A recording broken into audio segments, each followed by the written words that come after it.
Iceland is a stable democracy with a high standard of living, and until recently, extremely low unemployment and government debt.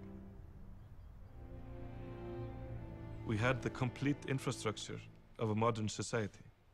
Clean energy, food production, fisheries, with a quota system to manage them. Good health care, good education, clean air, not much crime. It's a good place for families to live. We had almost end of history status. But in 2000, Iceland's government began a broad policy of deregulation that would have disastrous consequences. First for the environment, and then for the economy. They started by allowing multinational corporations like Alcoa to build giant aluminum smelting plants and exploit Iceland's natural geothermal and hydroelectric energy sources. Many of the most beautiful areas in the highlands with the most spectacular colors are geothermal. So nothing comes without consequence.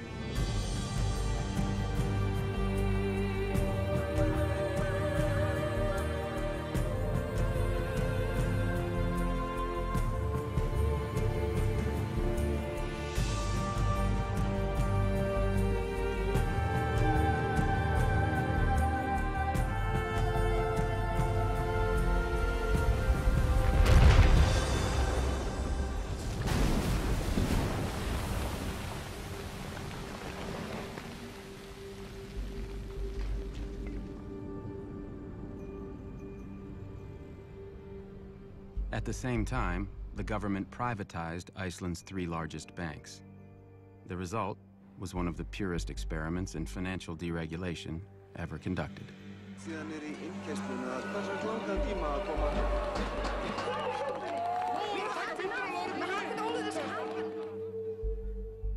Finance took over and more or less wrecked the place. In a 5-year period, these 3 tiny banks, which had never operated outside of Iceland, borrowed $120 billion, 10 times the size of Iceland's economy. The bankers showered money on themselves, each other, and their friends. There was a massive bubble. Stock prices went up by a factor of 9. House prices more than doubled. Iceland's bubble gave rise to people like Jan Asgeir Jóhannesson. He borrowed billions from the banks to buy up high-end retail businesses in London. He also bought a pinstriped private jet, a $40 million yacht, and a Manhattan penthouse. Newspapers always had the headline, "This millionaire bought this company," in the UK or in Finland or in France or wherever. Instead of saying, "This millionaire took a $1 billion loan to buy this company, and he took it from your local bank." The banks set up money market funds, and the banks advised deposit holders to withdraw money and put them in the money market funds. The Ponzi scheme needed everything it could. American accounting firms like KPMG audited the Icelandic banks and investment firms and found nothing wrong. And American credit rating agencies said Iceland was wonderful. In February 2007, the rating agency decided to upgrade the banks to the highest possible rate, AAA. It went so far as the government here traveling with the bankers as a PR show. When Iceland's banks collapsed at the end of 2008, unemployment tripled in 6 months. There is nobody unaffected in Iceland.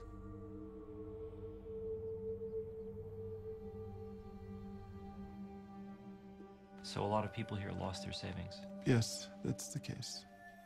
The government regulators who should have been protecting the citizens of Iceland had done nothing.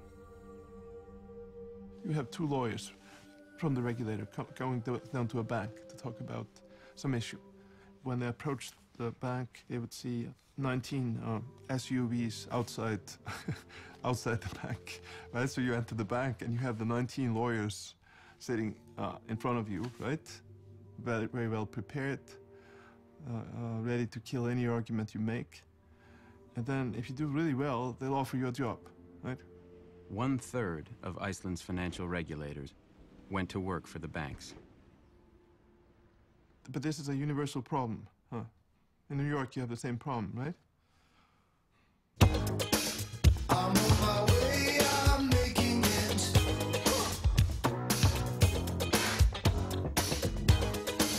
I've got to make it show, yeah.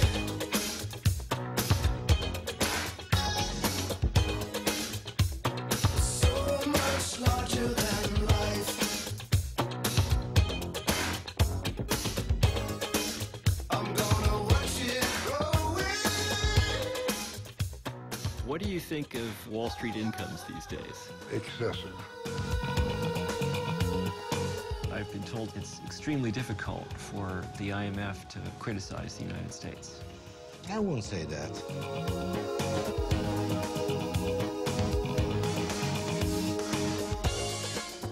We deeply regret our breaches of U.S. law. It's a small town. They're amazed at how much cocaine these Wall Streeters can use and get up and go to work the next day. I didn't know what credit default swaps are. I'm a little bit old-fashioned. I've been stretching my mouth to let those be. Has Larry Summers ever expressed remorse? I don't hear confessions. I've had enough. I'm getting out to the city, big, big city. I'll be a big noise with all the big boys so much. The government's just writing checks. That's Plan A, that's Plan B, and that's Plan C. Would you support legal controls on executive pay? I would not. I'm on my way, I'm making Are you comfortable with the level of compensation in the financial services industry? If they've earned it, then yes, I am. Do you think they've earned it? I think they've earned it. show, yeah. And so you've helped these people blow the world up. Oh, you could say that. So much larger than life. I'm gonna watch it grow. They were having massive private gains at public loss.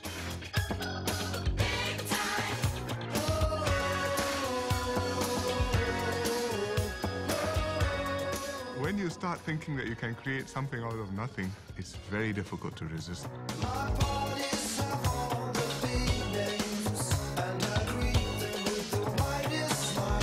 Tell them how my life is one big adventure, and always around. I'm concerned that a lot of people want to go back to the old way, the way they were operating prior to the crisis. I had it made like a mountain range, with a snow white pillow for my big fat head. I was getting a lot of anonymous emails from bankers saying, you can't quote me, but I'm really concerned.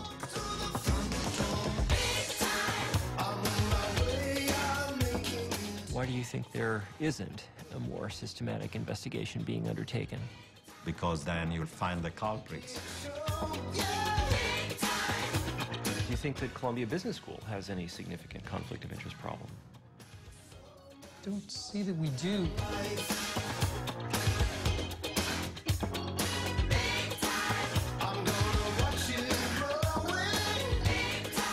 The regulators didn't do their job. They had the power to do every case that I made when I was state attorney general. They just didn't want to.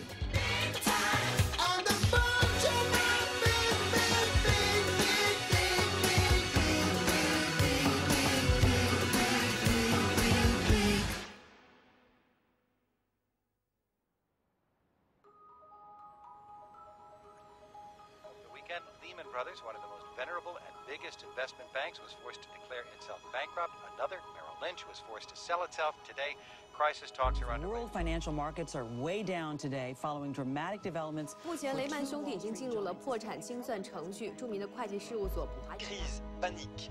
La presse française annonce clairement la couleur.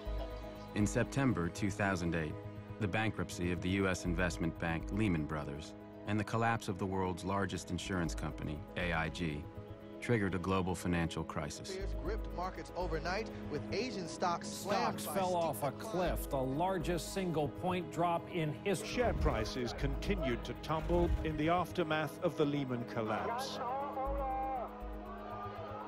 The result was a global recession, which cost the world tens of trillions of dollars, rendered 30 million people unemployed, and doubled the national debt of the United States.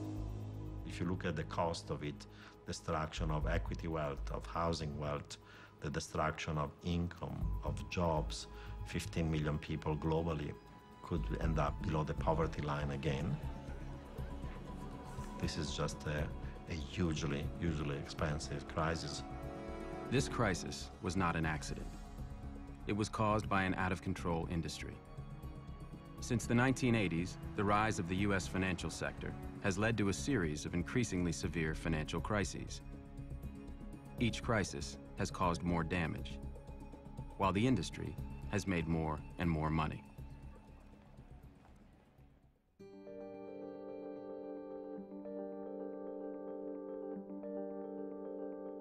After the Great Depression, the United States had 40 years of economic growth without a single financial crisis. The financial industry was tightly regulated. Most regular banks were local businesses, and they were prohibited from speculating with depositors' savings. Investment banks, which handled stock and bond trading, were small private partnerships. In the traditional investment banking partnership model, the partners put the money up. And obviously, the partners watched that money very carefully. They wanted to live well, but they didn't want to bet the ranch on anything. Paul Volcker served in the Treasury Department and was chairman of the Federal Reserve from 1979 to 1987. Before going into government, he was a financial economist at Chase Manhattan Bank.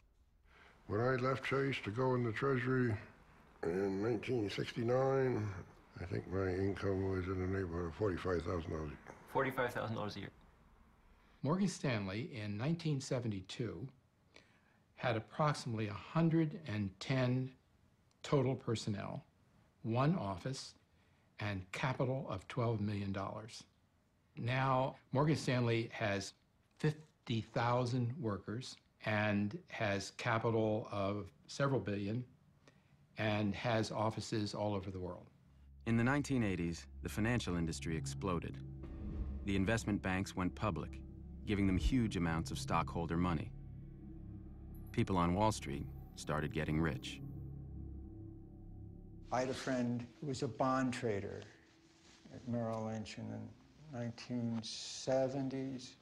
He had a job as a train conductor at night because he had 3 kids and couldn't support them on what a bond trader made.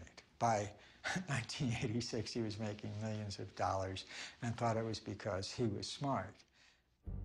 The highest order of business before the nation is to restore our economic prosperity.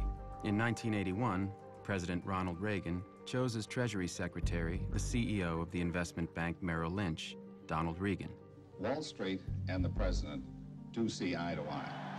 I've talked to many leaders of Wall Street. They all say we're behind the president 100%. The Reagan administration, supported by economists and financial lobbyists, started a 30-year period of financial deregulation. In 1982, the Reagan administration deregulated savings and loan companies, allowing them to make risky investments with their depositors' money. By the end of the decade, hundreds of savings and loan companies had failed. This crisis cost taxpayers $124 billion and cost many people their life savings. It may be the biggest bank heist in our history. Thousands of savings and loan executives went to jail for looting their companies. One of the most extreme cases was Charles Keating. Mr. Keating, you got a word?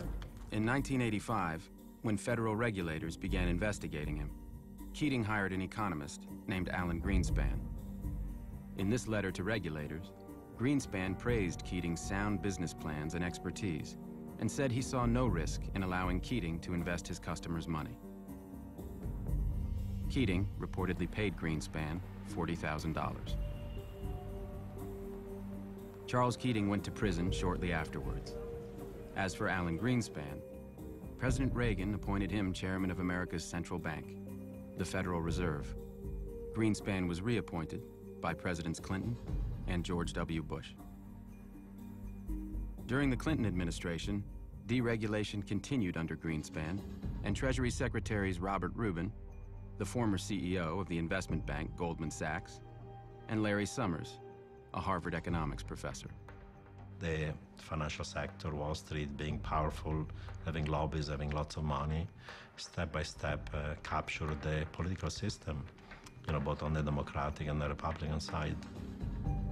By the late 1990s, the financial sector had consolidated into a few gigantic firms, each of them so large that their failure could threaten the whole system. And the Clinton administration helped them grow even larger. In 1998, Citicorp and Travelers merged to form Citigroup, the largest financial services company in the world. The merger violated the Glass-Steagall Act, a law passed after the Great Depression, which prevented banks with consumer deposits from engaging in risky investment banking activities. It was illegal to acquire Travelers. Greenspan said nothing. The Federal Reserve gave them an exemption for a year, and then they got the law passed. In 1999, at the urging of Summers and Rubin, Congress passed the Graham-Leach-Bliley Act, known to some as the Citigroup Relief Act. It overturned Glass-Steagall and cleared the way for future mergers.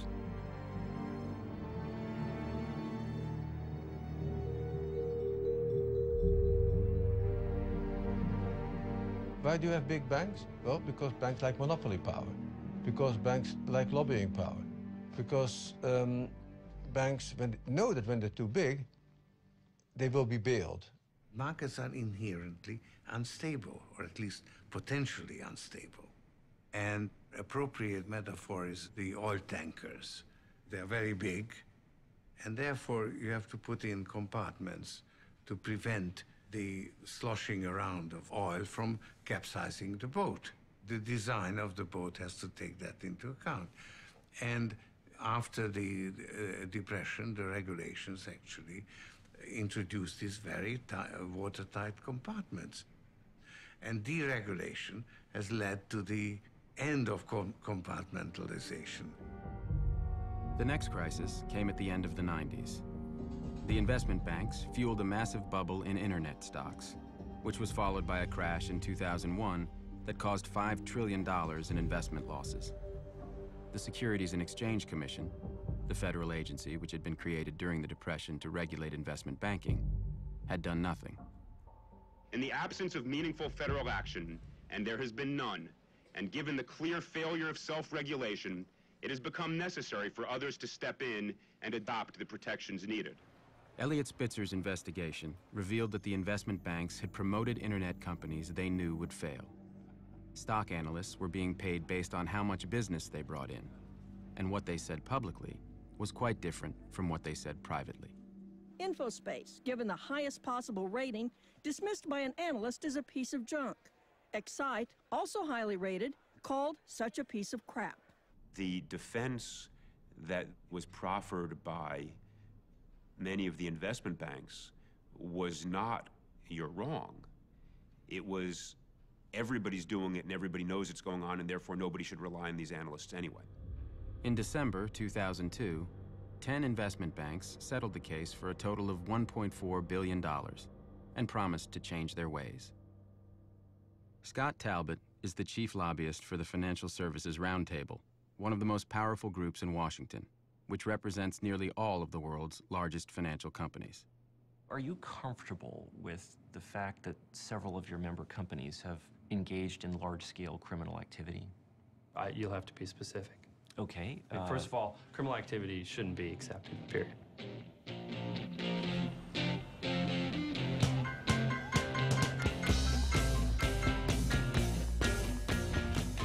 Since deregulation began, the world's biggest financial firms have been caught laundering money, defrauding customers, and cooking their books again and again and again.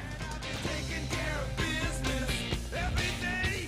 Taking care of business every way. I've been taking care of business.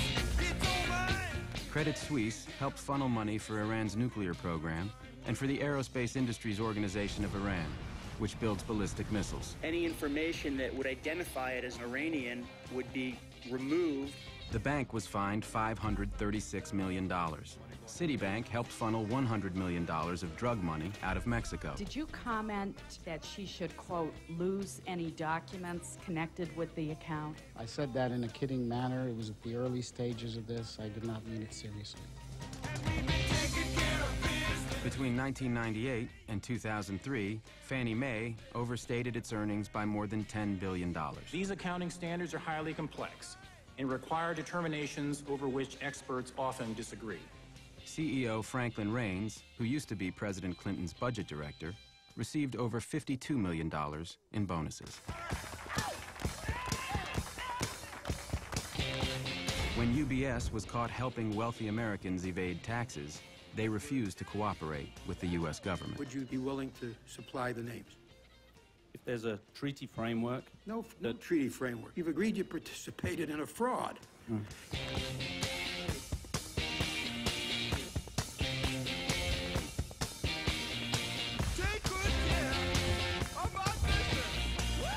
But while the companies face unprecedented fines, the investment firms do not have to admit any wrongdoing.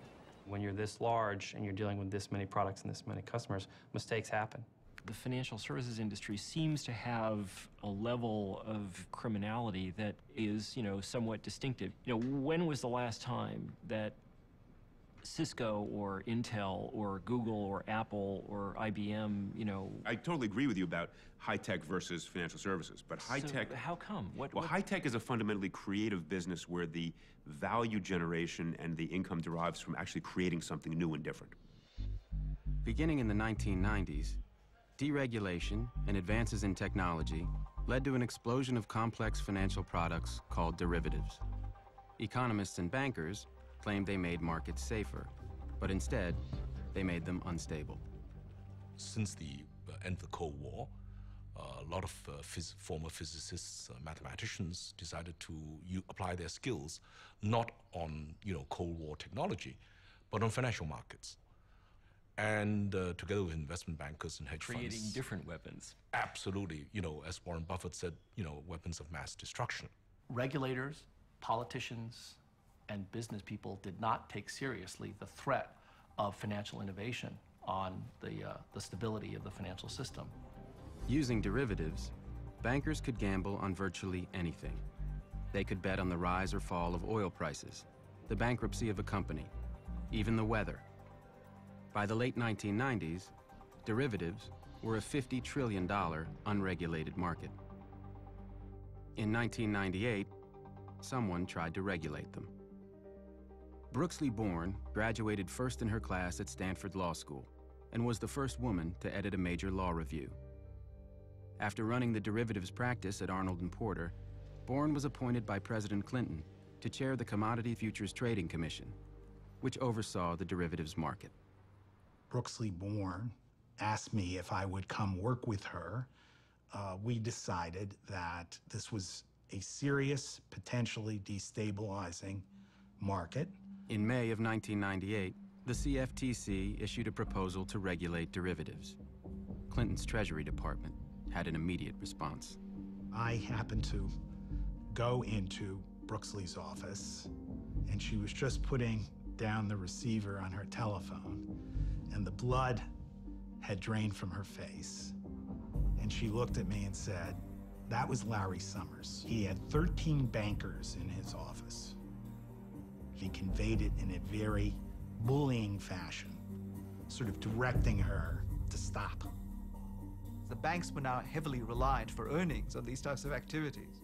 And that led to a titanic battle to prevent this set of instruments from being regulated. Shortly after the phone call from Summers, Greenspan, Rubin, and SEC Chairman Arthur Levitt issued a joint statement condemning Born and recommending legislation to keep derivatives unregulated.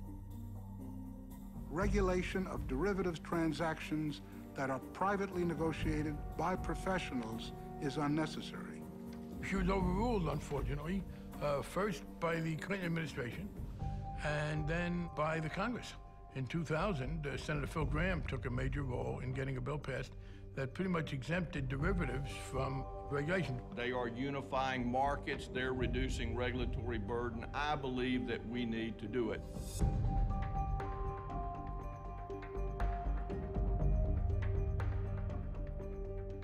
is our very great hope that it will be possible to move this year on legislation that in a suitable way goes to create legal certainty for OTC derivatives.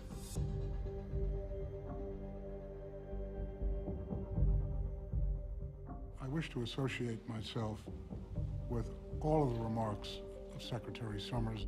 In December of 2000, Congress passed the Commodity Futures Modernization Act. Written with the help of financial industry lobbyists, it banned the regulation of derivatives. Once that was done, it was off to the races. And the use of derivatives and financial innovation exploded dramatically after 2000. So help me God. So help me God. By the time George W. Bush took office in 2001, the U.S. financial sector was vastly more profitable, concentrated, and powerful than ever before. Dominating this industry were 5 investment banks, 2 financial conglomerates, 3 securities insurance companies, and 3 rating agencies. And linking them all together was the securitization food chain, a new system which connected trillions of dollars in mortgages and other loans with investors all over the world. 30 years ago, if you went to get a loan for a home, the person lending you the money expected you to pay him or her back. You got a loan from a lender who wanted you to pay him back. We've since developed securitization, whereby the people who make the loan are no longer at risk if there's a failure to repay. In the old system, when a homeowner paid their mortgage every month, the money went to their local lender. And since mortgages took decades to repay, lenders were careful. In the new system, lenders sold the mortgages to investment banks. The investment banks combined thousands of mortgages and other loans, including car loans, student loans, and credit card debt, to create complex derivatives called collateralized debt obligations, or CDOs. The investment banks then sold the CDOs to investors. Now, when homeowners paid their mortgages, the money went to investors all over the world. The investment banks paid rating agencies to evaluate the CDOs, and many of them were given a AAA rating, which is the highest possible investment grade. This made CDOs popular with retirement funds, which could only purchase highly rated securities. This system was a ticking time bomb. Lenders didn't care anymore about whether a borrower could repay, so they started making riskier loans. The investment banks didn't care either. The more CDOs they sold, the higher their profits. And the rating agencies, which were paid by the investment banks, had no liability if their ratings of CDOs proved wrong. You weren't going to be on the hook, and there weren't regulatory constraints. So it was a green light to just pump out more and more and more loans. Between 2000 and 2003, the number of mortgage loans made each year nearly quadrupled. Everybody in this securitization food chain from the very beginning until the end, they didn't care about the quality of the mortgage. They were caring about maximizing the volume and getting a fee out of it. In the early 2000s, there was a huge increase in the riskiest loans, called subprime.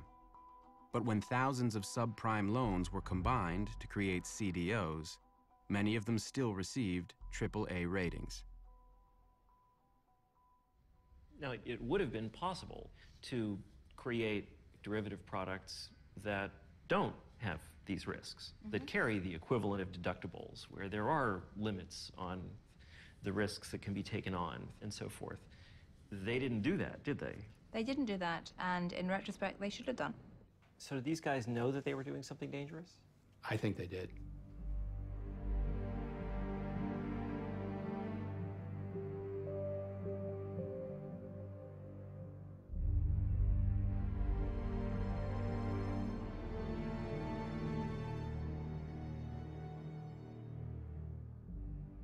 All the incentives that the financial institutions offered to their mortgage brokers were based on selling the most profitable products, which were predatory loans. If the banker makes more money if they put you in a subprime loan, that's where they're gonna put you.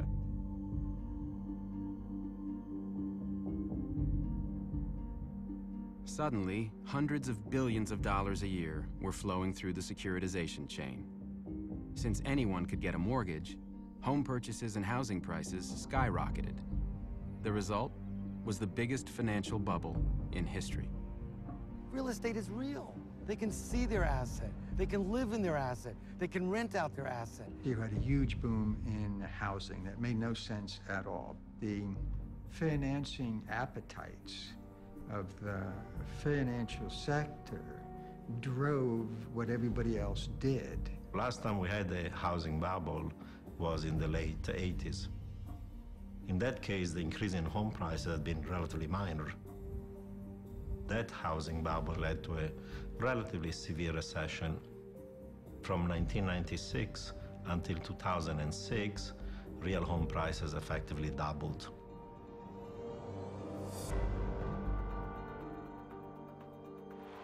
At $500 a ticket, they've come to hear how to buy their very own piece of the American dream. Goldman Sachs, Bear Stearns, Lehman Brothers, Merrill Lynch were all in on this. The subprime lending alone increased from $30 billion a year in funding to over $600 billion a year in 10 years. They knew what was happening.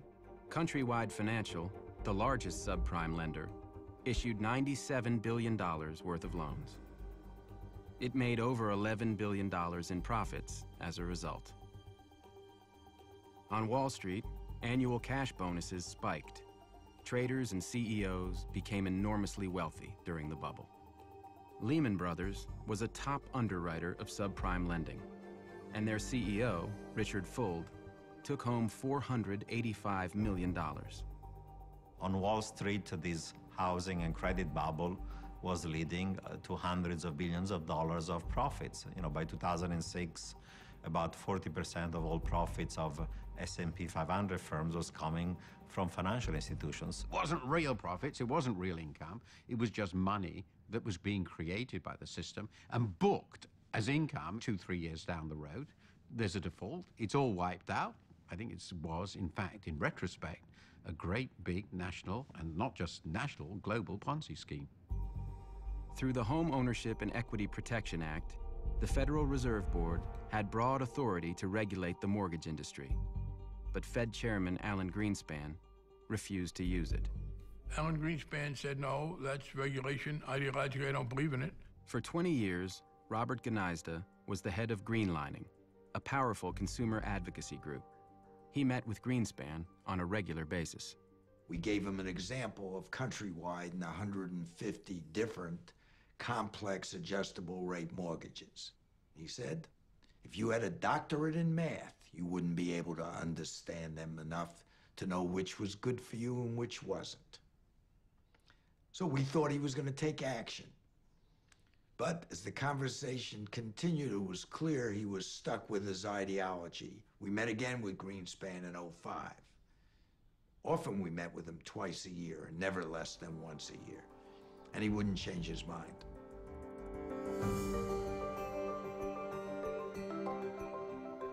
In this amazing world of instant global communications, the free and efficient movement of capital is helping to create the greatest prosperity in human history.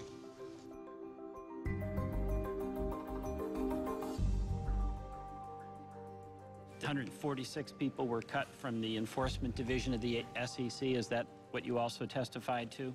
Yes. Yeah, I think there has been a systematic gutting, or whatever you want to call it, of the agency and its capability through cutting back of staff. The SEC Office of Risk Management was reduced to a staff, did you say, of one? Yeah, when that gentleman would go home at night, he could turn the lights out. During the bubble, the investment banks were borrowing heavily to buy more loans and create more CDOs. The ratio between borrowed money and the bank's own money was called leverage. The more the banks borrowed, the higher their leverage. In 2004, Henry Paulson, the CEO of Goldman Sachs, helped lobby the Securities and Exchange Commission to relax limits on leverage, allowing the banks to sharply increase their borrowing. the SEC somehow decided to let investment banks gamble a lot more. That was nuts. I don't know why they did that, but they did that.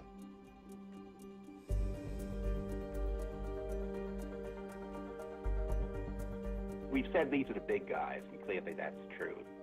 But that means if anything goes wrong, it's going to be an awfully big mess.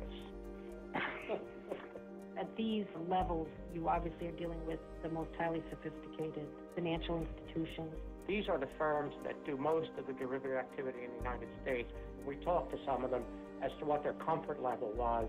The firms actually thought that the number was appropriate. The commissioners vote to adopt the rule amendments and new rules as recommended by the staff. Yes. Yes. We do indeed. Unanimous, and we are adjourned. The degree of leverage in the financial system became absolutely frightening. Investment banks leveraging up to the level of 33 to 1, which means that a tiny 3% decrease in the value of their asset base would leave them insolvent. There was another ticking time bomb in the financial system. AIG, the world's largest insurance company, was selling huge quantities of derivatives called credit default swaps. For investors who owned CDOs, credit default swaps worked like an insurance policy. An investor who purchased a credit default swap paid AIG a quarterly premium. If the CDO went bad, AIG promised to pay the investor for their losses. But unlike regular insurance, speculators could also buy credit default swaps from AIG in order to bet against CDOs they didn't own. In insurance, you can only insure something you own. Let's say you and I own property. I own a house. I can only insure that house once. The derivatives universe essentially enables anybody to actually insure that house. So you could insure that, somebody else could do that, so 50 people might insure my house. So what happens is, if my house burns down, now the number of losses in the system becomes proportionately larger.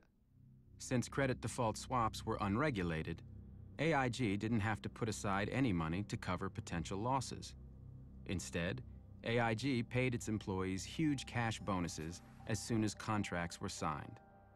But if the CDOs later went bad, AIG would be on the hook. People were essentially being rewarded for taking massive risks in good times that generate short-term revenues and profits and therefore bonuses, but that's going to lead to the firm to be bankrupt over time. That's a totally distorted system of compensation. AIG's financial products division in London issued $500 billion worth of credit default swaps during the bubble, many of them for CDOs backed by subprime mortgages. The 400 employees at AIG FP made $3.5 billion between 2000 and 2007. Joseph Cassano, the head of AIG FP, personally made $315 million. It's hard for us, without being flippant, to even see a scenario within any kind of realm of reason that would see us losing $1 in any of those transactions. In 2007, AIG's auditors raised warnings. One of them, Joseph St. Denis, resigned in protest after Cassano repeatedly blocked him from investigating AIG FP's accounting. Let me tell you one person that didn't get a bonus while everybody else was getting bonuses. That was St. Denis, Mr. St. Denis, who tried to alert the two of you to the fact that you were running into big problems. He quit in frustration, and he didn't get a bonus. In 2005, Raghuram Rajan, then the chief economist of the International Monetary Fund, delivered a paper at the annual Jackson Hole Symposium, the most elite banking conference in the world. Who was in the audience?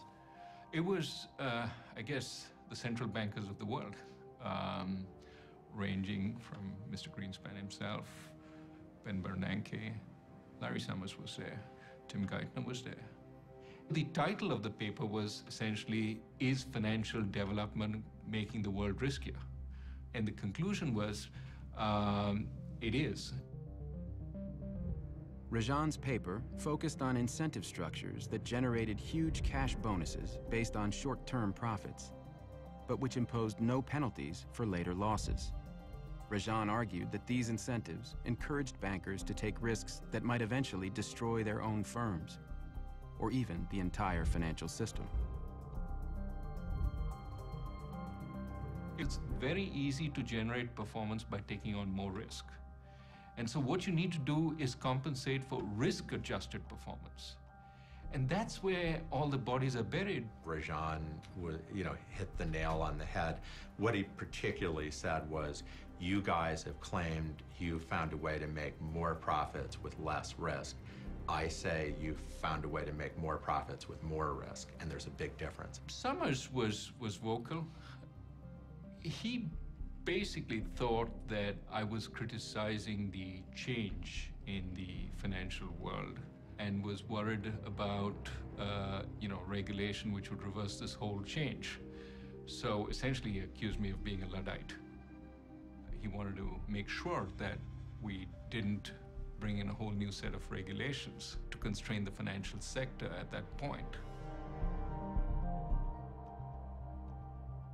You're going to make an extra $2 million a year or $10 million a year for putting your financial institution at risk. Someone else pays the bill. You don't pay the bill. Would you make that bet? Most people who worked on Wall Street said, sure, I'd make that bet.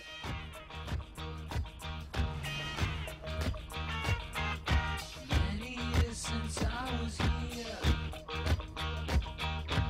on the street, I was passing my time away. To the left and to the right, buildings towering to the sky. It's out of sight in the dead of night. Here I am, again in this city, with a fistful of dollars. And baby, you better believe I'm back in the New York groove. I'm back in the New York groove. It never was enough. They don't want to own one home. They want to own 5 homes. And they want to have an expensive penthouse on Park Avenue. And they want to have their own private jet. You think this is an industry where very high compensation levels are justified? Well, I think I would take caution or take heed or take exception to the word very high. I mean, it's all relative. You have a $14 million oceanfront home in Florida. You have a summer vacation home in Sun Valley, Idaho. You and your wife have an art collection filled with $1 million paintings. Richard Fuld never appeared on the trading floor. There were art advisors up there all the time. He had his own private elevator. He went out of his way to be disconnected. I mean, his elevator, they hired technicians to program it, so that his driver would call in the morning and a security guard would hold it. There's only like a 2 or 3 second window where he actually has to see people. And he hops into this elevator and goes straight to 31. Lehman owned a bunch of corporate jets. Do you know about this? Yes. How many were there? Well, there were 6, including the 767s. He also had a helicopter. I see. Isn't that kind of a lot of planes to have for? We're dealing with type A personalities, and type A personalities know everything in the world. Banking became a pissing contest. Mine's bigger than yours, that kind of stuff. It was all men that ran it, incidentally. $50 billion deals were not large enough, so we do $100 billion deals. These people are risk takers, they're impulsive.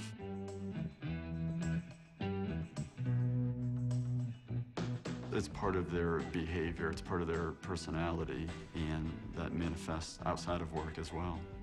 It's quite typical for the guys to go out, to go to strip bars, to use drugs. I see a lot of cocaine use, a lot of use of prostitution.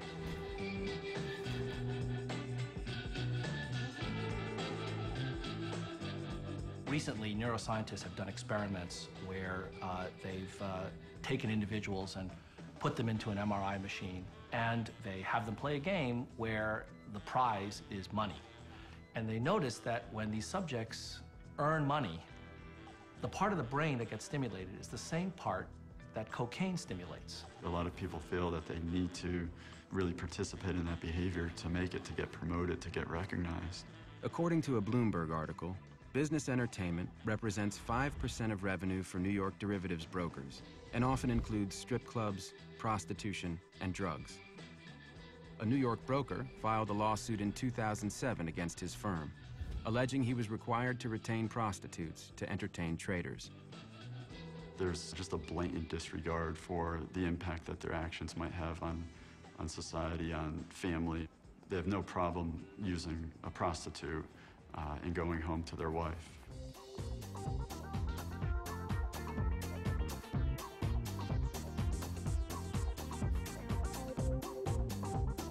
How many customers? About 10,000 at that point in time. What fraction were from Wall Street? Of the higher end clients, probably 40 to 50%. And were all the major Wall Street firms represented? Goldman Sachs? Lehman Brothers, yeah, they're all in there. Morgan Stanley was a little less of that. I think Goldman was pretty big with that. A lot of clients would call me and say, can you get me a Lamborghini for the night for the girl? These guys were spending corporate money. I had many black cards from, the various financial firms. What's happening is services are being charged to computer repair. Trading research, consulting for market compliance. They just usually gave them a piece of letterhead and said, make your own invoice. So this pattern of behavior, you think, extends to the senior management of the firm? Absolutely does. Yeah, I know for a fact that it does. It extends to the very top. A friend of mine who's involved in a company that has a big financial presence said, well, it's about time you learned about subprime mortgages.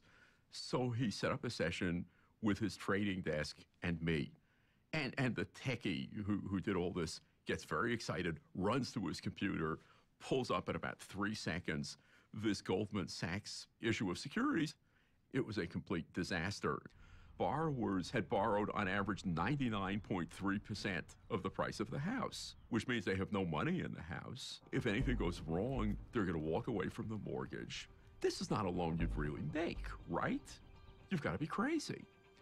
But somehow you took 8,000 of these loans, and by the time the guys were done at Goldman Sachs and the rating agencies, 2/3 of the loans were rated AAA, which meant they were rated as safe as government securities. It's utterly mad. Goldman Sachs sold at least $3.1 billion worth of these toxic CDOs in the first half of 2006. The CEO of Goldman Sachs at this time was Henry Paulson, the highest paid CEO on Wall Street. Good morning, welcome to the White House. I'm pleased to announce that I will nominate Henry Paulson to be the Secretary of the Treasury. He's a lifetime of business experience. He has an intimate knowledge of financial markets. He's earned a reputation for candor and integrity. You might think it would be hard for Paulson to adjust to a meager government salary. But taking the job as Treasury Secretary was the best financial decision of his life.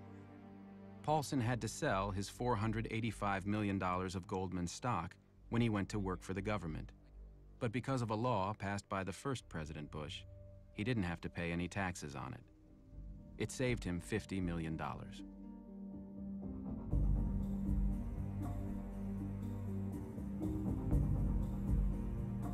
The article came out in October of 2007. Already 1/3 of the mortgages defaulted.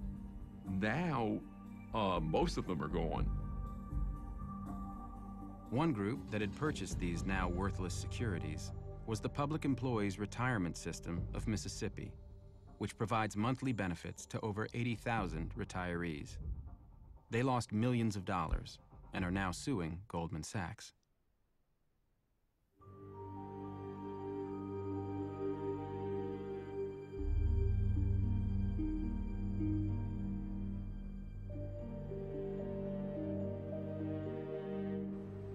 By late 2006, Goldman had taken things a step further.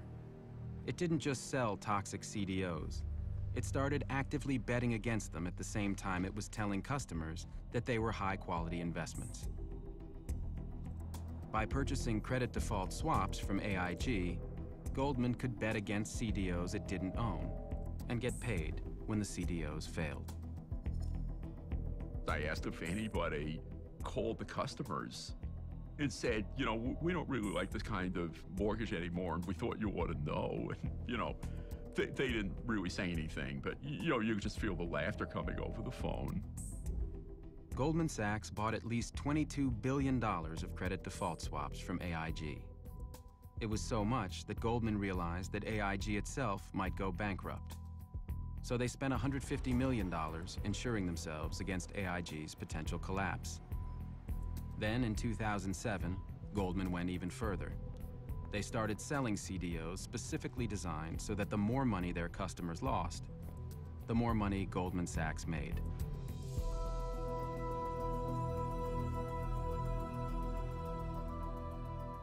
$600 million of Timberwolf securities is what you sold.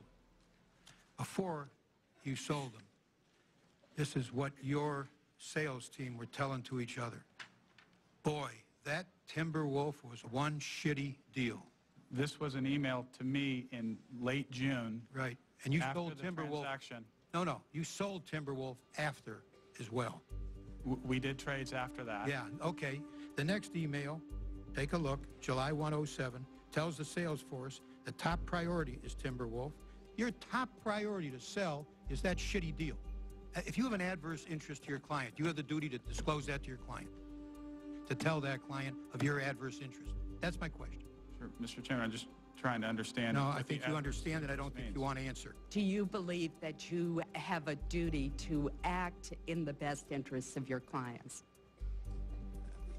Again, Senator, I will repeat, we have a duty to serve our clients by showing prices on transactions that they ask us to show prices for. What do you think about selling securities which your own people think are crap? Does that bother you? I think they would, again, as a hypothetical. No, this is real. Well, then I don't. We heard it today. Well, we heard it today. This is a shitty deal. This is crap. I heard nothing today that makes me think anything went wrong. Is there not a conflict when you sell something to somebody and then are determined to bet against that same security and you don't disclose that to the person you're selling it? Do you see a problem? In the context of market making, that is not a conflict. When you heard that your employees in these emails said, God, what a shitty deal. God, what a piece of crap. Do you feel anything? I think that's very unfortunate to have on email. Are you embarrassed? And very unfortunate. I don't. On email, please don't take that How the wrong about way. feeling that way? I think it's very unfortunate for anyone to have said that in any form. Is it your understanding that your competitors were engaged in similar activities? Yes, and to a greater extent than us in most cases. Hedge fund manager John Paulson made $12 billion betting against the mortgage market. When Paulson ran out of mortgage securities to bet against, he worked with Goldman Sachs and Deutsche Bank to create more of them. Morgan Stanley was also selling mortgage securities that it was betting against, and it's now being sued by the Government Employees Retirement Fund of the Virgin Islands for fraud. The lawsuit alleges that Morgan Stanley knew that the CDOs were junk. Although they were rated AAA, Morgan Stanley was betting they would fail. A year later, Morgan Stanley had made hundreds of millions of dollars, while the investors had lost almost all of their money.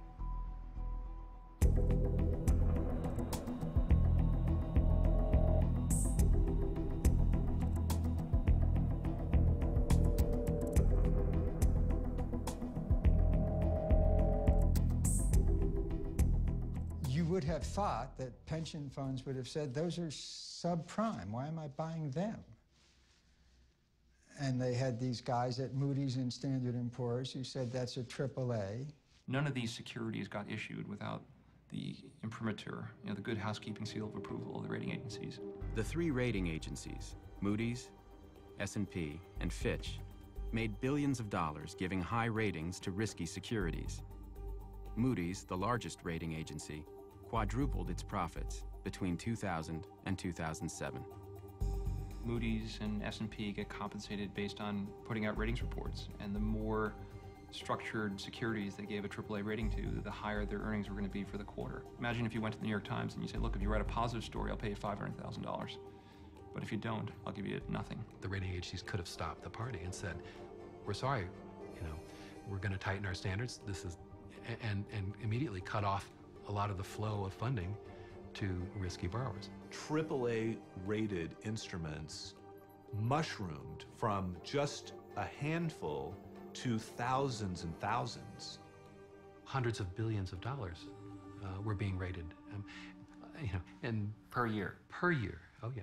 I've now testified before both houses of Congress on the credit rating agency issue, and both times they trot out very prominent First Amendment lawyers and argue that when we say something is rated AAA, that is merely our opinion. You shouldn't rely on it. S&P's ratings express our opinion. Our ratings are our opinions. They're opinions. Opinions, and they are just opinions. I think we are emphasizing the fact that our ratings are our opinions.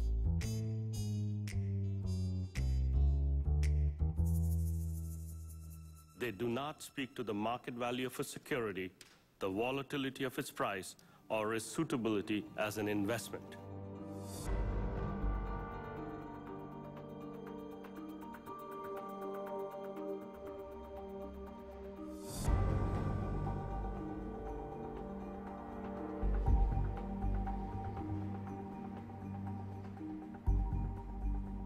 We have so many economists coming on our air and saying, oh, this is a bubble and it's going to burst and this is going to be a real issue for the economy. Some say it could even cause a recession at some point. What is the worst case scenario if, in fact, we were to see prices come down substantially across the country?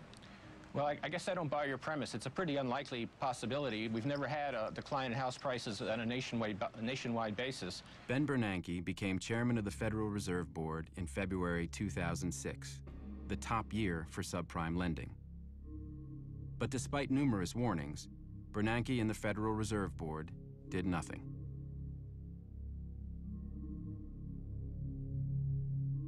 Robert Gneizda met with Ben Bernanke and the Federal Reserve Board 3 times after Bernanke became chairman. Only at the last meeting did he suggest that there was a problem and that the government ought to look into it. When was that? What year? It's 2009, March 11th in D.C. This year? This year we met, yes. And so for the 2 previous years you met him, even in 2008? Yes. One of the 6 Federal Reserve Board governors serving under Bernanke was Frederick Mishkin, who was appointed by President Bush in 2006. Did you participate in these semi-annual meetings that Robert Gneizda and Greenlining had with the Federal Reserve Board? Yes, I did. I was actually on the committee that was involved with that, the Consumer and Community Affairs Committee. He warned in an extremely explicit manner about what was going on, and he came to the Federal Reserve Board with loan documentation of the kind of loans that were frequently being made, and he was listened to politely and nothing was done. Right. So again, I don't know the details in terms of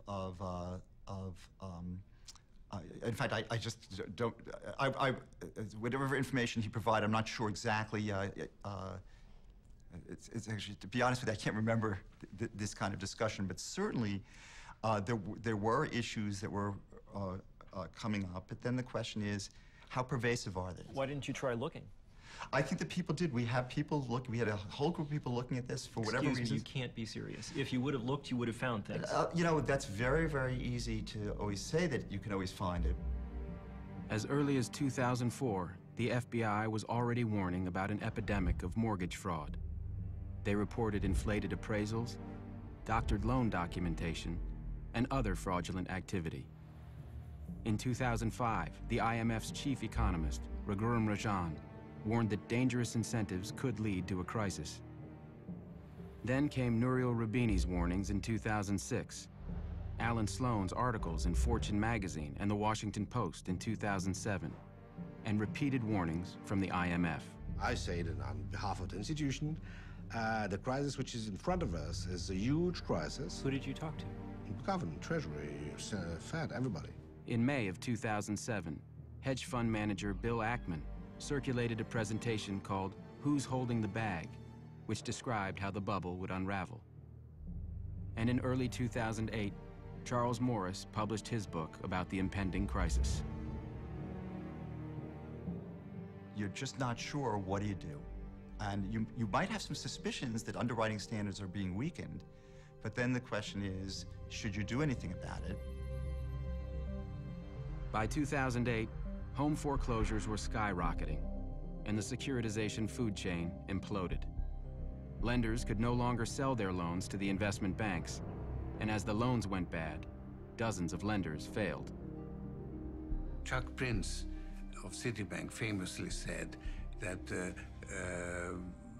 we have to dance until the music stops. Actually, the music had stopped already when he said that. The market for CDOs collapsed, leaving the investment banks holding hundreds of billions of dollars in loans, CDOs, and real estate they couldn't sell. When the crisis started, both the Bush administration and the Federal Reserve were totally behind the curve. They did not understand the extent of it. At what point do you remember thinking for the first time, this is dangerous, this is bad?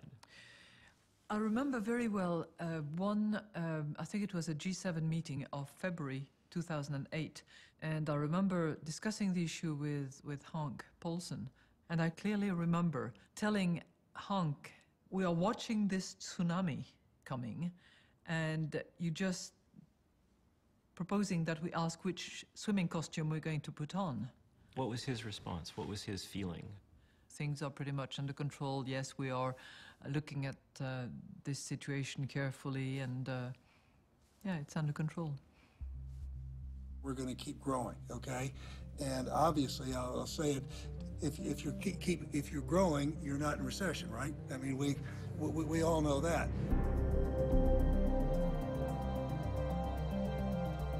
In a matter of days, one of the pillars of Wall Street... In March of 2008, the investment bank Bear Stearns ran out of cash and was acquired for $2 a share by JP Morgan Chase. The deal was backed by $30 billion in emergency guarantees from the Federal Reserve. That was the time when the administration could have come in and put in place, various kinds of measures that would have reduced system risk. The information I'm receiving from some entities is the end is not here, that there are other shoes to fall. I've seen those investment banks working with the Fed and the SEC strengthen their liquidity, strengthen their capital positions. I get reports all the time. Our regulators are very vigilant. On September 7th, 2008, Henry Paulson announced the federal takeover of Fannie Mae and Freddie Mac, two giant mortgage lenders on the brink of collapse. Nothing about our actions today in any way reflects a changed view of the housing correction or the strength of other U.S. financial institutions. 2 days later, Lehman Brothers announced record losses of $3.2 billion, and its stock collapsed. The effects of Lehman and AIG in September still came as a surprise. I mean, this is even after July and Fannie and Freddie. So clearly there was stuff that as of September, major stuff, that nobody knew about. I think that's fair. Bear Stearns was rated AAA like a month before it went bankrupt? More likely A2. A2? Yeah. Okay. A2 is still not bankrupt. No, it's a high investment grade, solid investment grade rating. Lehman Brothers, A2 within days of failing. AIG, AA within days of being bailed out. Fannie Mae and Freddie Mac were AAA when they were rescued. Citigroup, Merrill, all of them had investment grade ratings. How can that be? Well, that's a good question. That's a great question. At no point did the administration ever go to all the major institutions and say, this is serious, tell us what your positions are, no bullshit, where are you? Mm-hmm. Well, first, that's what the regulators, that's their job, right? Their job is to understand the exposure across these different institutions, and they have a very refined understanding that I think became more refined as the crisis proceeded. So, forgive me, but that's clearly not true. I mean, what do you mean it's not true? In August of 2008, were you aware of the credit ratings held then by Lehman Brothers, Merrill Lynch, AIG, and did you think that they were accurate? Well, certainly by that time, it was always clear that earlier credit ratings weren't accurate because they had been downgraded substantially. No, they hadn't. There was still some downgrading in terms of the industry and concerns, and certainly the stock Not price. some. All those firms were rated at least A2 until a couple of days before they were rescued. Well, then then the answer is I just don't know enough to really answer your question on this particular issue. Governor Fred Mishkin is resigning effective August 31. He says he plans to return to his teaching post at Columbia's Graduate School of Business. Why did you leave the Federal Reserve in August of 2008? I'm in the middle of the worst financial crisis. So I had to revise a textbook. His departure leaves the Fed board with 3 of its 7 seats vacant, just when the economy needs it most. Well, I'm sure your textbook is important and widely read, but in August of 2008, some somewhat more important things were going on in the world, don't you think? By Friday, September 12th, Lehman Brothers had run out of cash, and the entire investment banking industry was sinking fast. The stability of the global financial system was in jeopardy. That weekend, Henry Paulson and Timothy Geithner, president of the New York Federal Reserve, called an emergency meeting with the CEOs of the major banks in an effort to rescue Lehman. But Lehman wasn't alone. Merrill Lynch, another major investment bank, was also on the brink of failure. And that Sunday, it was acquired by Bank of America. The only bank interested in buying Lehman was the British firm Barclays. But British regulators demanded a financial guarantee from the US government. Paulson refused.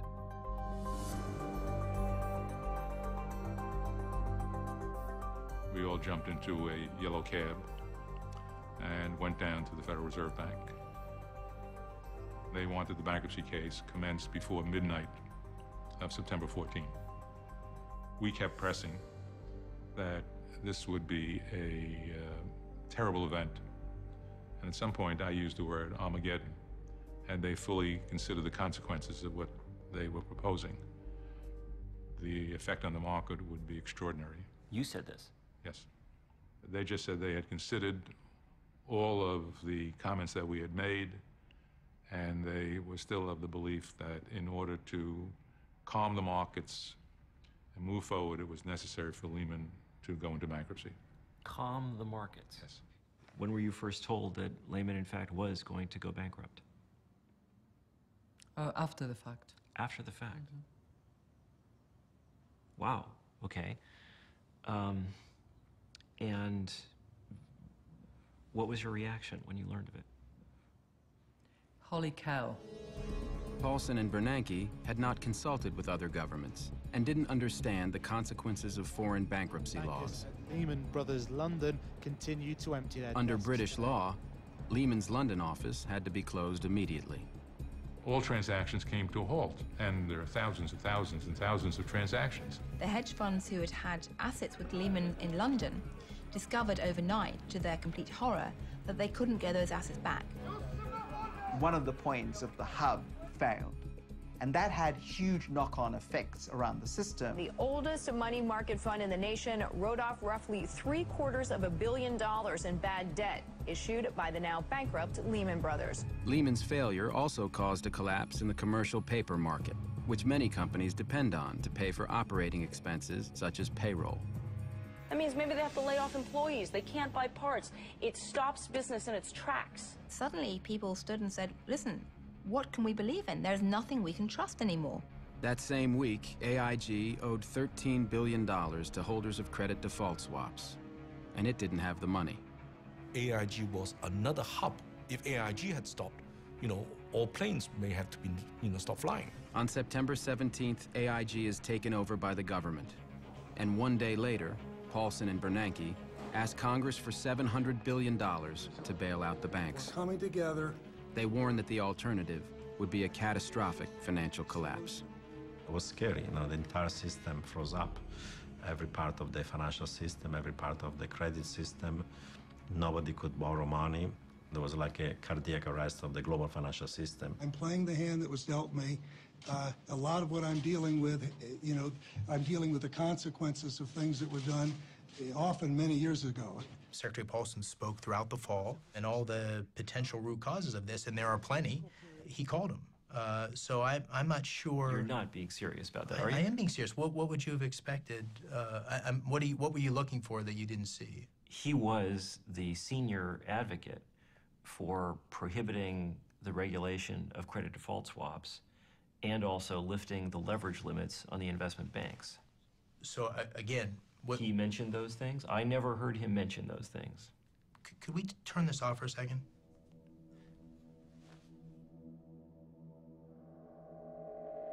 When AIG was bailed out, the owners of its credit default swaps, the most prominent of which was Goldman Sachs, were paid $61 billion the next day.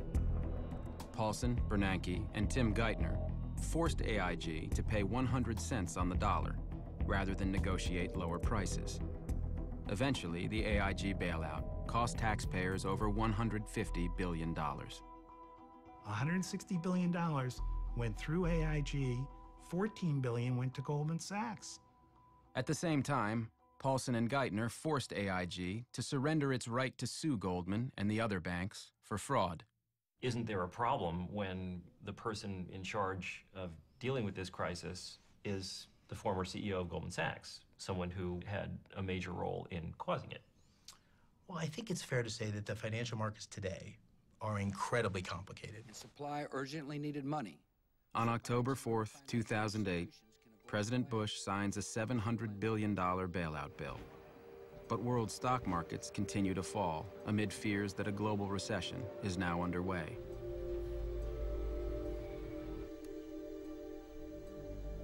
The bailout legislation does nothing to stem the tide of layoffs and foreclosures. Unemployment in the United States and Europe quickly rises to 10%. The recession accelerates and spreads globally. I began to get really scared because I hadn't foreseen the whole world going down at the same rate at the same time. By December of 2008, General Motors and Chrysler are facing bankruptcy. And as U.S. consumers cut back on spending, Chinese manufacturers see sales plummet. Over 10 million migrant workers in China lose their jobs. At the end of the day, the poorest, as always, pay the most.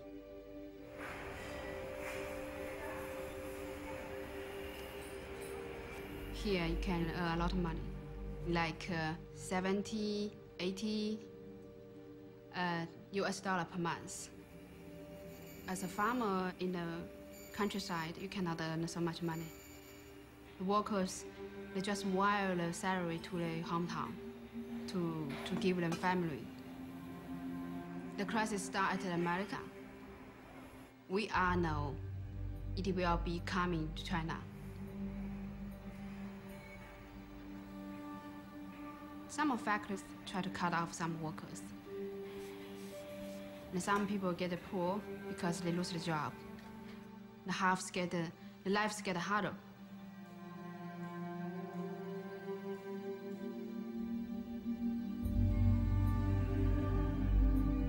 We were growing at about 20%. It was a super year. And then we suddenly went to -9 this quarter. Exports collapsed, and we're talking like 30%. So we just took a hit, fell off a cliff, boom. Even as the crisis unfolded, we didn't know how wide it was going to spread or how severe it was going to be. And we were still hoping that there would be some way for us to have a shelter and be less battered by the storm. But it's not possible. It's a very globalized world. The economies are all linked together.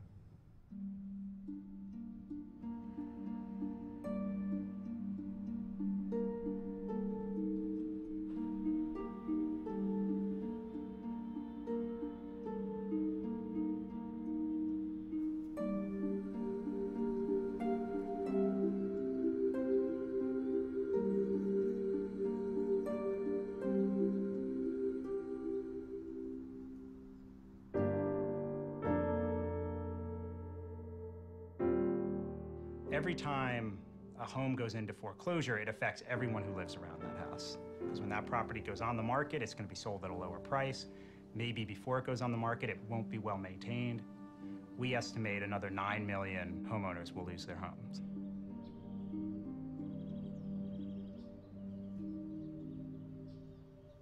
Salimos un fin de semana a ver a mirar qué casas estaban de venta. Miramos una, el pago iba a ser de $3,200.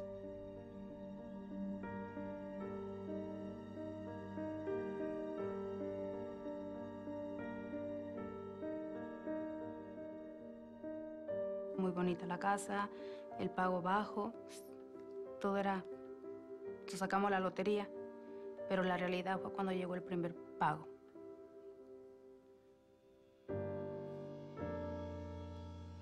Y yo en lo personal me sentía muy mal con mi esposo, porque trabaja demasiado y tenemos 3 hijos.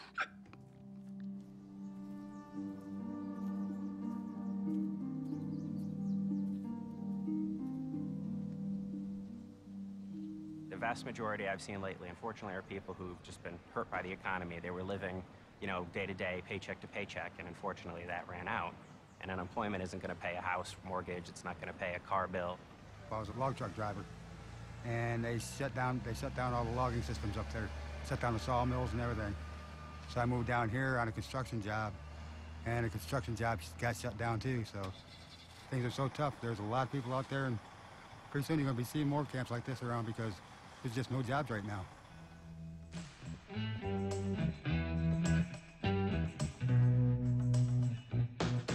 When the company did well, we did well. When the company did not do well, sir, we did not do well. The men who destroyed their own companies and plunged the world into crisis walked away from the wreckage with their fortunes intact.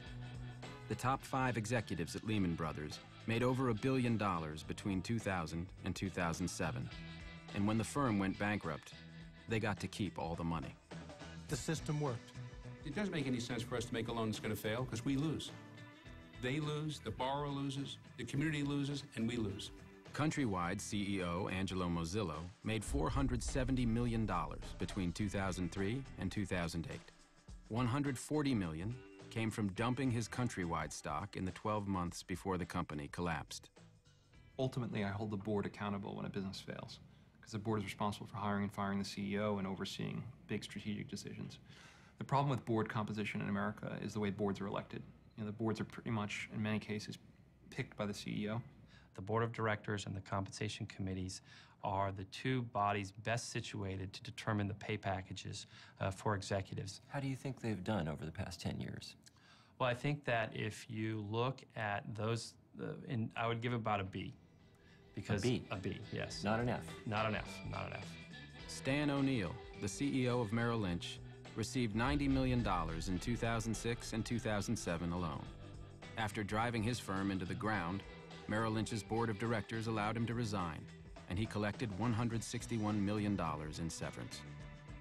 Instead of being fired, Stan O'Neill is allowed to resign and takes away $151 million. That's a decision that that board of directors made at that point. And what grade do you give that decision? That's a tougher one. I don't know if I would give that one a B as well. O'Neill's successor, John Thain, was paid $87 million in 2007. And in December of 2008, 2 months after Merrill was bailed out by U.S. taxpayers, Thain and Merrill's board handed out billions in bonuses. In March of 2008, AIG's Financial Products Division lost $11 billion. Instead of being fired, Joseph Cassano, the head of AIG FP, was kept on as a consultant for $1 million a month. And you want to make sure that the key players and the key employees within AIG FP, we retain that intellectual knowledge. I attended a very interesting dinner organized by Hank Paulson a little more than 1 year ago. With some officials and a couple of CEOs from the biggest banks in the U.S. And surprisingly enough, all these gentlemen were arguing we were too greedy, so we have part of responsibility, fine. And then they were turning to the treasurer, to the Secretary of the Treasury, and say, you should regulate more because we're too greedy. We can't avoid it. The only way to avoid this is to have more regulation. I have spoken to many bankers about this question, including very senior ones. And this is the first time that I've ever heard anybody say that they actually wanted their compensation to be regulated in any way. Yeah, because it was at the moment where they were afraid. And after, When solution to the crisis began to appear, then probably they changed their mind. In the U.S., the banks are now bigger, more powerful, and more concentrated than ever before. There are fewer competitors. A lot of smaller banks have been taken over by big ones. JP Morgan today is even bigger than it was before. JP Morgan took over first Bear Stearns and then WaMu. Bank of America took over Countrywide and Merrill Lynch. Wells Fargo took over Wachovia.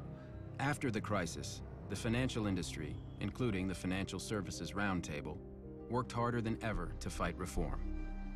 The financial sector employs 3,000 lobbyists, more than 5 for each member of Congress.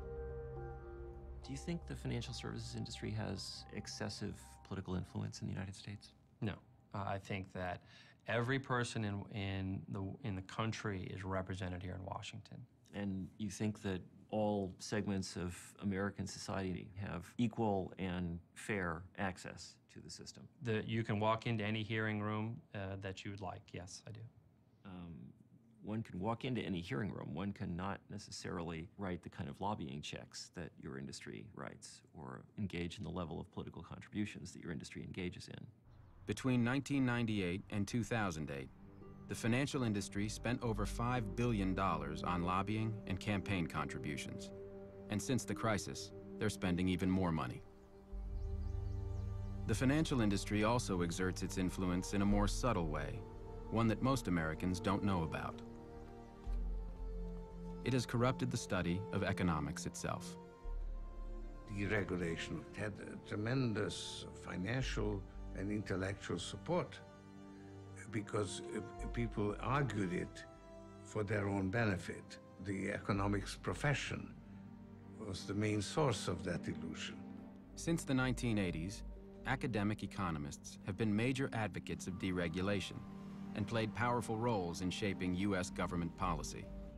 Very few of these economic experts warned about the crisis. And even after the crisis, many of them opposed reform. The guys who taught these things tended to get paid a lot of money being consultants. Business school professors don't live on a faculty salary. They do very, very well. Over the last decade, the financial services industry has made about $5 billion worth of political contributions in the United States. It's kind of a lot of money.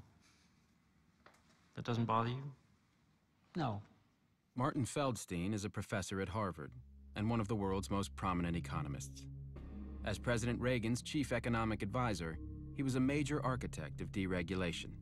And from 1988 until 2009, he was on the board of directors of both AIG and AIG Financial Products, which paid him millions of dollars.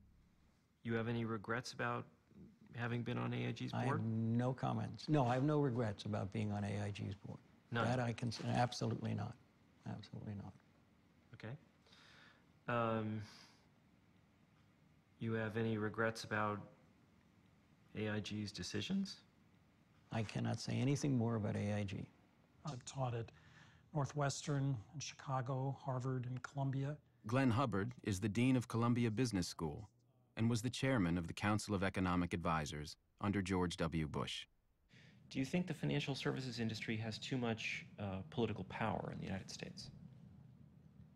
I don't think so, no. You certainly wouldn't get that impression by the drubbing that they regularly get in Washington. Many prominent academics quietly make fortunes while helping the financial industry shape public debate and government policy. The Analysis Group, Charles River Associates, Compass Lexicon, and the Law and Economics Consulting Group manage a multi-billion-dollar industry that provides academic experts for hire.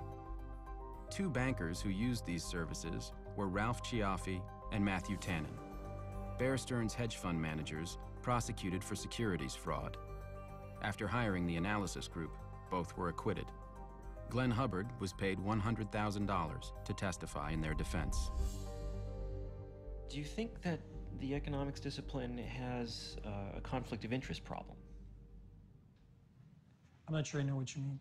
Do you think that a significant fraction of the economics discipline, number of economists, have financial conflicts of interest that in some way might call into question or color. Oh, I see what you're saying. I doubt it. Most academic economists, aren't wealthy business people. Hubbard makes $250,000 a year as a board member of MetLife and was formerly on the board of Capmark, a major commercial mortgage lender during the bubble, which went bankrupt in 2009. He has also advised Nomura Securities, KKR Financial Corporation, and many other financial firms.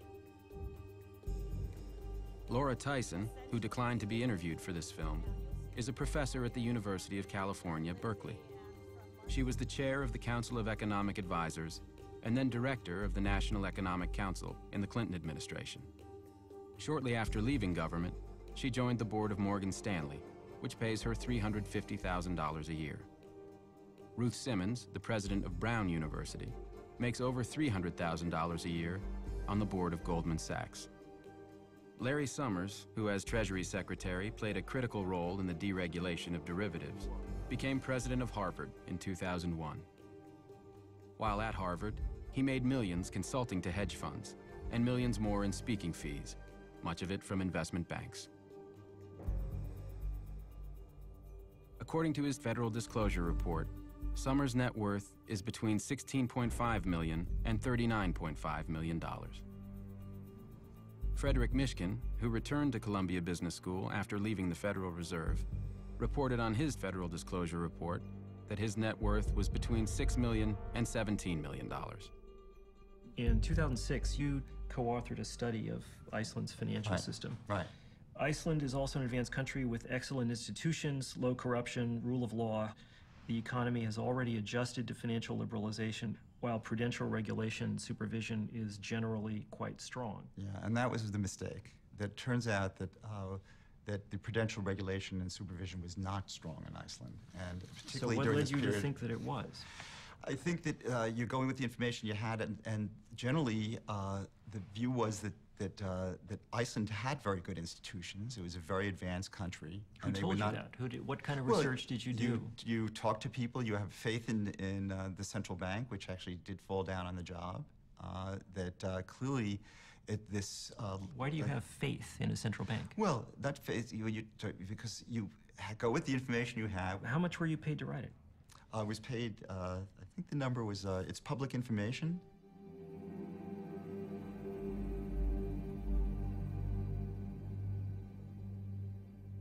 On your CV, the title of this report has been changed from Financial Stability in Iceland to Financial Instability in Iceland. Oh, well, I don't know. Whatever it is the thing. If it's a typo, there's a typo. I think what should be publicly available is whenever anybody does research on a topic that they disclose if they have any financial conflict with that research. But if I recall, there is no policy to that effect. I can't imagine anybody not doing that. In terms of putting it in a paper, there would be significant professional sanction for failure to do that. I didn't see any place in the study where you indicated that you had been paid by the Icelandic Chamber of Commerce to produce it. No, I don't, Okay. Richard Portis, the most famous economist in Britain and a professor at London Business School, was also commissioned by the Icelandic Chamber of Commerce in 2007 to write a report which praised the Icelandic financial sector. The banks themselves are highly liquid. They've actually made money on the fall of the Icelandic krona. These are strong banks. Their funding, their market funding is assured for the coming year. These are well-run banks. Richard, thank you so much. Like Mishkin, Portis's report didn't disclose his payment from the Icelandic Chamber of Commerce. Does Harvard require disclosures of financial conflict of interest in publications? Not to my knowledge. Do you require people to report the compensation they've received from outside activities? No. Don't you think that's a problem? I don't see why. Martin Feldstein being on the board of AIG, Laura Tyson going on the board of Morgan Stanley, Larry Summers making $10 million a year consulting to financial services firms. Irrelevant. Yeah, basically irrelevant.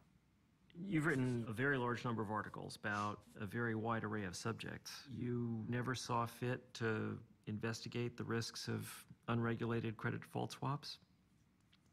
I never did. Same question with regard to executive compensation, the regulation of corporate governance, the effect of political contributions. I don't know that I would have anything to add to those discussions. I'm looking at your resume now. It looks to me as if the majority of your outside activities are consulting and directorship arrangements with the financial services industry. Would you not agree with that characterization? No, to my knowledge, I don't think my consulting clients are even on my CV, so I don't know. Who are your consulting clients? I don't believe I have to discuss that with you. Okay. In fact, you have a few more minutes and the interview's over. Do you consult for any financial services firms? The answer is I do. But I do not want to go into details about that. Do they include other financial services firms? Possibly. You don't remember? This isn't a deposition, sir. I was polite enough to give you time. Foolishly, I now see, but you have 3 more minutes. Give it your best shot. In 2004, at the height of the bubble, Glenn Hubbard co-authored a widely read paper with William C. Dudley, the chief economist of Goldman Sachs. In the paper, Hubbard praised credit derivatives and the securitization chain, stating that they had improved allocation of capital and were enhancing financial stability. He cited reduced volatility in the economy and stated that recessions had become less frequent and milder. Credit derivatives were protecting banks against losses and helping to distribute risk. A medical researcher writes an article saying, to treat this disease, you should prescribe this drug. Turns out, doctor makes 80% of personal income from manufacture of this drug. Does not bother you. I think it's certainly important to disclose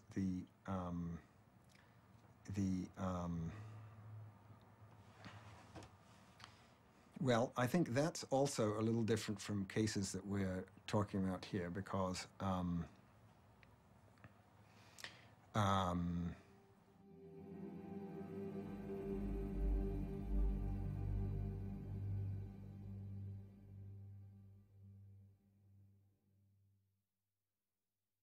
So, what do you think this says about the economics discipline?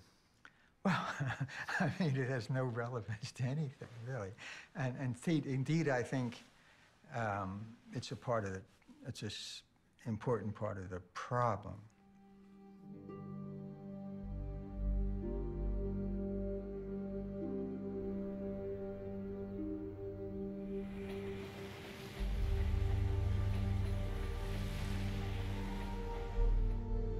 The rising power of the U.S. financial sector was part of a wider change in America. Since the 1980s, the United States has become a more unequal society, and its economic dominance has declined. Companies like General Motors, Chrysler, and U.S. Steel, formerly the core of the U.S. economy, were poorly managed and falling behind their foreign competitors. And as countries like China opened their economies, American companies sent jobs overseas to save money. For many, many years, the 660 million people in the developed world were effectively sheltered from all of this additional labor that existed on the planet. Suddenly, the bamboo curtain and the iron curtain are lifted, and you have 2.5 billion additional people. American factory workers were laid off by the tens of thousands. Our manufacturing base was destroyed literally over the course of a few years. As manufacturing declined, other industries rose. The United States leads the world in information technology, where high-paying jobs are easy to find. But those jobs require an education. And for average Americans, college is increasingly out of reach. While top private universities like Harvard have billions of dollars in their endowments, funding for public universities is shrinking, and tuition is rising. Tuition for California's public universities rose from $650 in the 1970s to over $10,000 in 2010. Increasingly, the most important determinant of whether Americans go to college is whether they can find the money to pay for it. Meanwhile, American tax policy shifted to favor the wealthy. When I first came to office, I thought taxes were too high, and they were. The most dramatic change was a series of tax cuts designed by Glenn Hubbard, who at the time was serving as President Bush's chief economic advisor. The Bush administration sharply reduced taxes on investment gains, stock dividends, and eliminated the estate tax. We had a comprehensive plan that, when acted, has left nearly $1.1 trillion in the hands of American workers, families, investors, and small business owners. Most of the benefits of these tax cuts went to the wealthiest 1% of Americans. And by the way, it was really the cornerstone in many ways of our economic recovery policy. Inequality of wealth in the United States is now higher than in any other developed country. American families responded to these changes in two ways: by working longer hours and by going into debt. As the middle class falls further and further behind, there is a political urge to respond by making it easier to get credit. You don't have to have a lousy home. The low-income home buyer can have just as nice a house as anybody else. American families borrowed to finance their homes, their cars, their health care, and their children's educations. People in the bottom 90% lost ground between 1980 and 2007. It all went to the top 1%. For the first time in history, average Americans have less education and are less prosperous than their parents. The era of greed and irresponsibility on Wall Street and in Washington has led us to a financial crisis as serious as any that we faced since the Great Depression. When the financial crisis struck just before the 2008 election, Barack Obama pointed to Wall Street greed and regulatory failures as examples of the need for change in America. A lack of oversight in Washington and on Wall Street is exactly what got us into this mess. After taking office, President Obama spoke of the need to reform the financial industry. We want a systemic risk regulator, increased capital requirements. We need a consumer financial protection agency. We need to change Wall Street's culture. But when finally enacted in mid-2010, the administration's financial reforms were weak, and in some critical areas, including the rating agencies, lobbying, and compensation, nothing significant was even proposed. Addressing Obama and, quote, regulatory reform, my response, if it was one word, would be, ha. There's very little reform. How come? It's a Wall Street government. Obama chose Timothy Geithner as Treasury Secretary. Geithner was the president of the New York Federal Reserve during the crisis, and one of the key players in the decision to pay Goldman Sachs 100 cents on the dollar for its bets against mortgages. When Tim Geithner was testifying to be confirmed as Treasury Secretary, he said, "I have never been a regulator." Now, that said to me, he did not understand his job as president of the New York Fed. The new president of the New York Fed is William C. Dudley, the former chief economist of Goldman Sachs, whose paper with Glenn Hubbard praised derivatives. Geithner's chief of staff is Mark Patterson, a former lobbyist for Goldman. And one of the senior advisors is Louis Sachs, who oversaw Tricadia, a company heavily involved in betting against the mortgage securities it was selling. To head the Commodity Futures Trading Commission, Obama picked Gary Gensler, a former Goldman Sachs executive who had helped ban the regulation of derivatives. To run the Securities and Exchange Commission, Obama picked Mary Shapiro, the former CEO of FINRA, the investment banking industry's self-regulation body. Obama's chief of staff, Rahm Emanuel, made $320,000 serving on the board of Freddie Mac. Both Martin Feldstein and Laura Tyson are members of Obama's Economic Recovery Advisory Board. And Obama's chief economic advisor is Larry Summers. The most senior economic advisors are the very people who were there who built the structure. None of us knew that Summers and Geithner were going to play major roles as advisors first. I knew this was going to be status quo. The Obama administration resisted regulation of bank compensation, even as foreign leaders took action. I think the financial industry is a service industry. It should serve others before it serves itself. In September of 2009, Christine Lagarde and the finance ministers of Sweden, the Netherlands, Luxembourg, Italy, Spain, and Germany called for the G20 nations, including the United States, to impose strict regulations on bank compensation. And in July of 2010, the European Parliament enacted those very regulations. The Obama administration had no response. Their view is this is a temporary blip and things will go back to normal. And that is why I am reappointing him to another term as chairman of the Federal Reserve.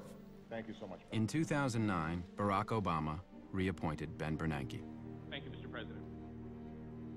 As of mid-2010, not a single senior financial executive had been criminally prosecuted or even arrested. No special prosecutor had been appointed. Not a single financial firm had been prosecuted criminally for securities fraud or accounting fraud. The Obama administration has made no attempt to recover any of the compensation given to financial executives during the bubble. I certainly would think of criminal action against some of Countrywide's top leaders like Mazzillo. I'd certainly look at Bear Stearns, Goldman Sachs, and Lehman Brothers, and Merrill Lynch. For criminal prosecutions? Yes. Yes. In regard They'd be to... very hard to win. But I think they could do it if they got enough underlings to tell the truth. In an industry in which drug use, prostitution, and fraudulent billing of prostitutes as a business expense occur on an industrial scale, it wouldn't be hard to make people talk if you really wanted to. They gave me a plea bargain and I took it. They were not interested in any of my records. They weren't interested in anything. They were not interested in your records? That's correct. That's correct. There's a sensibility that you don't use people's personal vices in the context of Wall Street cases necessarily to get them to flip. I think maybe it's after the cataclysms that we've been through, maybe people will reevaluate that. I'm not the one to pass judgment on that right now.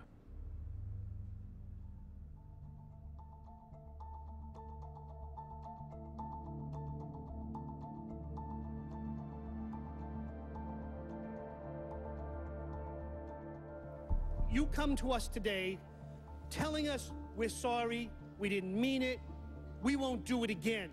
Trust us. Well, I have some people in my constituency that actually robbed some of your banks. And they say the same thing. They're sorry, they didn't mean it, they won't do it again. In 2009, as unemployment hit its highest level in 17 years, Morgan Stanley paid its employees over $14 billion. And Goldman Sachs paid out over $16 billion. In 2010, bonuses were even higher.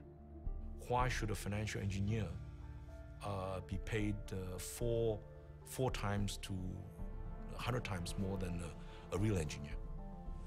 A real engineer builds bridges. A financial engineer build dreams. And you know, when those dreams turn out to be nightmares, other people pay for it.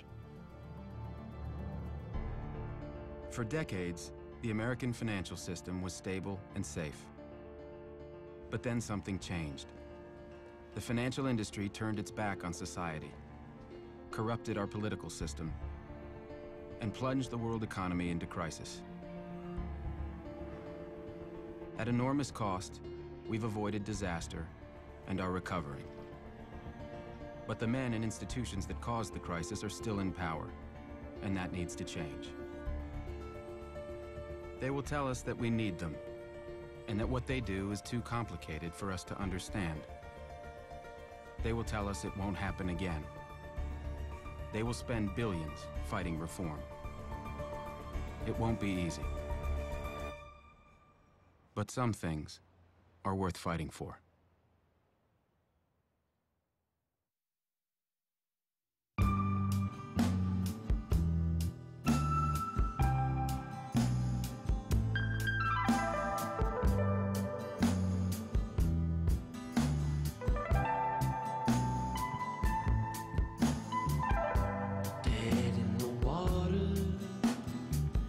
not a paid vacation. The sons and daughters of city officials attend demonstrations. It's hardly a sink or swim when all is well if the ticket sells.